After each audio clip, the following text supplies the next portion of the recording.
Of the Bethel Baptist Church is the Negro feared most by the white citizens of Birmingham. A militant leader, he has a faithful following. He has been the target of a mob, 2 bombings, and a long history of harassment. Reverend Shuttlesworth is the voice of the Negro in Birmingham, who no longer is willing to wait for the whites to make a move toward equality of the races. For the privilege of leading his people, he has paid a heavy penalty. Reverend Shuttlesworth, what is life like for you in Birmingham? Well, life for me, it's pretty difficult, if I could use that expression. I have to have somebody to guard my home at night. Been for 4 years. The police won't do it. It causes your family, wife and children, to go through severe strain and so forth. But we've learned to make out on it. We found out that if you can't take it, you can't make it. There have been 2 bombings there. And life is a struggle here for me in Birmingham, but it's a glorious struggle. Would you care to tell us about the 2 bombings?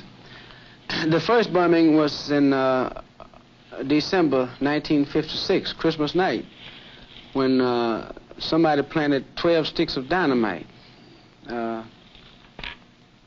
between the church and the house where it was then, about that space, and you have to turn sideways to walk between. The dynamite was placed right at the corner of the church and the corner of the house. And that's where the head of my bed was, and I was in the bed. So that it blew the wall that was between my head and the dynamite away. It blew the floor from underneath the bed. We never did find where the springs went to. The front columns were blown into the street, and the roof came down, yet I didn't get a scratch. So I said that I was saved to lead the fight. Reverend Shuttlesworth, how many times have you been beaten?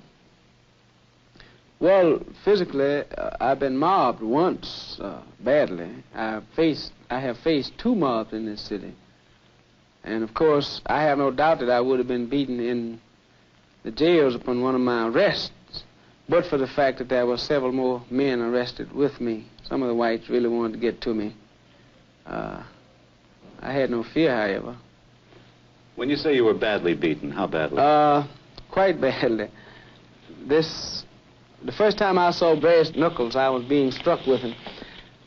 This mob had chains, brass knuckles, sticks, and other things in front of Phillips High School in September of '57, when we went down and tried to enroll the children.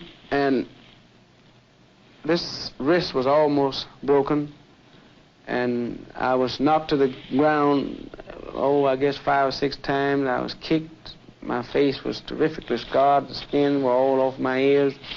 My knees were badly scuffed up. I have scars now that are visible behind here, 1 or 2 in my head, 1 there. Now, you're conscious that they're trying to kill you. And really, this mob at this time weren't just trying to beat me up. They were trying to kill me. You see, actually, a mob is so bent on doing harm till they are not composed. And it's amazing how weak a person is who is a mobster at the time. My own personal feelings, I think that's what you want to get, is you feel sorry. You don't understand how men, otherwise calm, peaceable men, whether they be white or otherwise, could act worse than raving beasts, could just want blood, and no matter how they do, and they realize that the cameras were there, they realized they were being seen, but their hopes were to kill me, to get me. So you see, I've been near death 3 times in Birmingham, so.